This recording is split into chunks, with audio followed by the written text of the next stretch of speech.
What's up guys, David here, and Apple just took the wraps off of the new iPhone 7 and 7 Plus. And man, I've got to tell you, it's a pretty impressive update to what was already a great phone.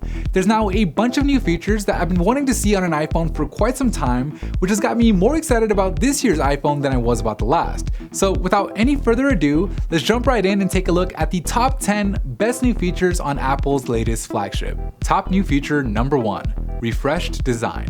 I know, we're supposed to be talking about new features here, and the first thing I hit you with is design, which at first glance, the iPhone 7's design looks a heck of a lot like the iPhone 6 and 6S's. But there are a few reasons why I've included design in this list. For one, there are 2 new color options in addition to the silver, gold, and pink. The first new color is called Jet Black, which adds a glossy finish to the iPhone 7 that makes it look like the aluminum body blends almost seamlessly over to the front glass. The second option is called just black, and it has a matte black finish with a smoked out Apple logo.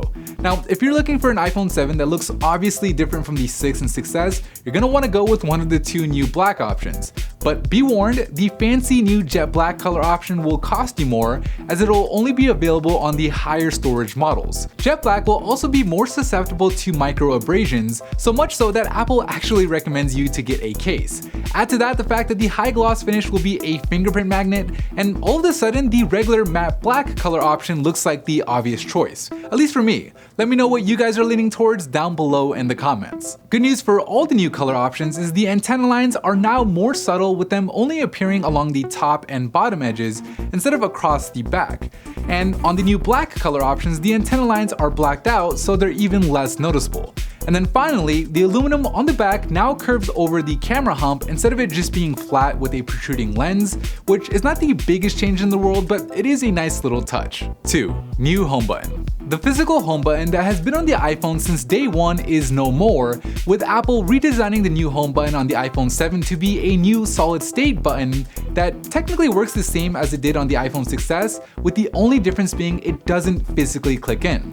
Instead, when you press down on it, you get taptic feedback with the help of the iPhone 7's new taptic engine, which is now more responsive with a wider range of frequencies. The button's click sensitivity can actually be adjusted in the settings, which is the first of what Apple says are many more customizations to come. Now, I know I'll miss the physical button, and it will take some time to get used to this solid state button that only tricks you into thinking it's clicking in when you press it, but ultimately I think the new button was the right move for Apple to make, as in theory it should be more durable since there are no moving parts. Those of you who've had an iPhone button that's gotten stuck or broken know why this matters, and the new button probably helped make the next feature possible. 3. Water and dust resistance. The iPhone 7 and 7 Plus are now IP67 water and dust resistance, with Apple sealing the phone internally and even using adhesives to help the phone survive the accidental spill. Now, some of you may be wondering what the difference is between the iPhone 7's IP67 rating and the Galaxy S7's IP68 rating. Well, while IP ratings can vary from device to device, it looks like the major difference is the iPhone 7 can survive being in up to 1 meter of water for 30 minutes, while the Galaxy S7 can survive in up to 1.5 meters for the same amount of time. So yeah, the Galaxy S7 is technically more water resistant, but honestly, when it comes to accidentally dropping it in the toilet or even taking it with you in the shower, it should probably be fine either way. It is worth noting that liquid damage won't be covered by Apple's warranty, so don't go out swimming with it if you don't have to.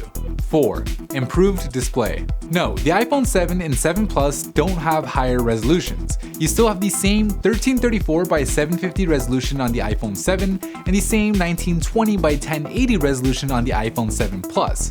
But that doesn't necessarily mean that the display themselves haven't been improved. In fact, the iPhone 7's display is now 25% brighter, with a typical maximum brightness of 625 nits compared to 500 nits on the iPhone 6S. This should make it a lot easier to see when outdoors in indirect sunlight. The new display also has a wider color gamut, which Apple says is able to deliver cinema standard colors with the best color management in the industry. Those are Apple's words, not mine, and if I had to bet, I'd say that Samsung's display still probably have the edge, but nonetheless, the colors on the iPhone 7 should pop a bit more, which is always nice. Top new feature number 5. all new cameras. Probably the biggest new feature on the iPhone 7 is the camera on both the front and on the back.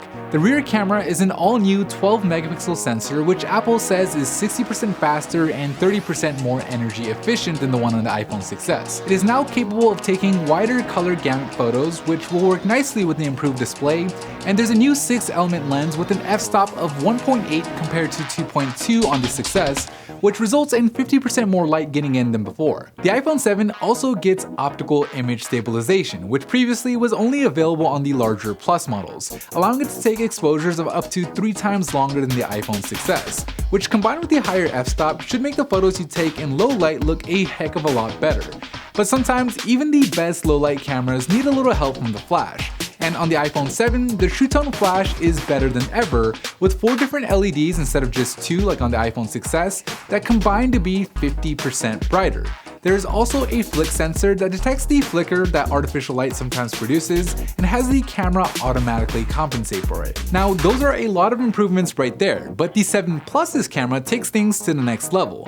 Instead of one 12-megapixel camera on the back, there are now 2 12-megapixel cameras. One of them is used for your regular wide photos with an f1.8 28mm lens, while the other is a telephoto f2.8 56mm lens, which effectively allows you to do a 2x optical zoom that can be increased digitally up to 10x. Switching between the 1x and 2x camera is as simple as pressing the button right above the shutter, letting you zoom into 2x without losing any image quality or adding the noise that typically comes with digital zoom. This dual lens setup also comes with the ability to do depth of field effects, so you can get a nice blurry background while taking a picture of someone, though this feature won't be available at launch and it'll come out sometime later this year. Overall, the iPhone 7 Plus's camera is a huge improvement and takes the smartphone camera one step closer to acting like a DSLR camera with things like optical zoom and shallow depth of field. Will it replace your DSLR? No, but it is one step closer to doing so, which is amazing on a smartphone. Now, the rear cameras aren't the only cameras to be improved.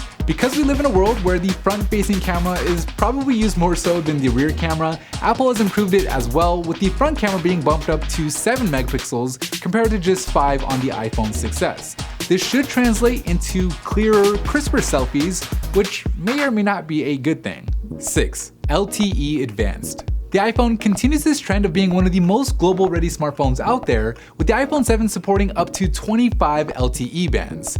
It also supports LTE Advanced, which can handle data speeds of up to 450 megabytes per second, which is 50% faster than what was available on the 6s and 3 times faster than on the iPhone 6. 7. More storage. So one of my favorite new features is the fact that Apple has finally decided to ditch the 16GB base model on the new iPhones, which in this day and age of high-resolution photos and videos just doesn't cut it anymore. The iPhone 7 now starts at 32GB at the $649 price points, with the $750 model skipping 64GB and jumping all the way up to 128. And then for you heavy storage users, there is now a whopping 256GB model available, which will set you back $850. 8. Better performance.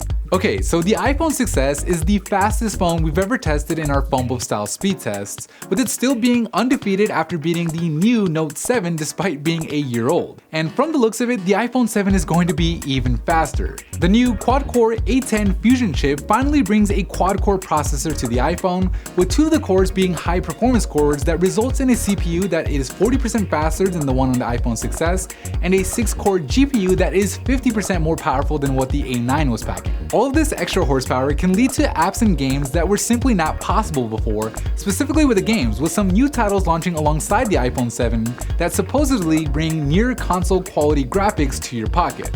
Now, I'm super excited about the A10 Fusion, and it's about time that the iPhone jumped onto the quad-core bandwagon, so I can't wait to see what happens in a PhoneBuff style speed test. Thumbs up if you're with me. 9. Better battery life. With a faster chip, the new Taptic engine, and the improved display, you may be wondering what that means for battery life.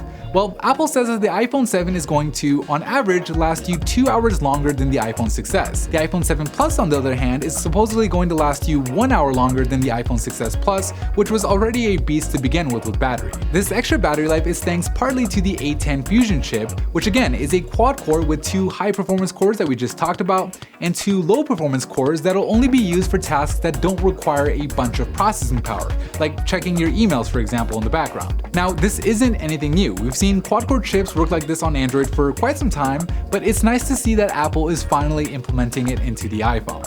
10. Stereo speakers. The iPhone 6s's speaker is actually not that bad compared to phones like the Galaxy S7, but thankfully Apple didn't just settle for the status quo. The iPhone 7 now has dual stereo speakers, with one of the speakers being at the bottom right where it was on the iPhone 6s, and the other new speaker being at the top by the earpiece. This is a similar setup to what we saw on the HTC 10. So while I'm not sure how it'll perform just yet, Apple does says that it is 2 times louder and offers increased dynamic range. So while I want to take their word for it, I'm not necessarily going to believe it just yet until we test it, but stay tuned. Alright, so there you have it. Those are the top 10 best new features on the iPhone 7 and 7 Plus. The new phones will become available starting September 16th, with the iPhone 7 coming in at the same price point as the iPhone 6s at $650, while the iPhone 7 Plus actually gets $20 more expensive starting at $770. Anyways, that is it for me in this video. We have a bunch of iPhone 7 coverage coming up soon, so make sure you subscribe if you haven't already. Thank you guys for watching, and as always, I'll see you in the very next episode.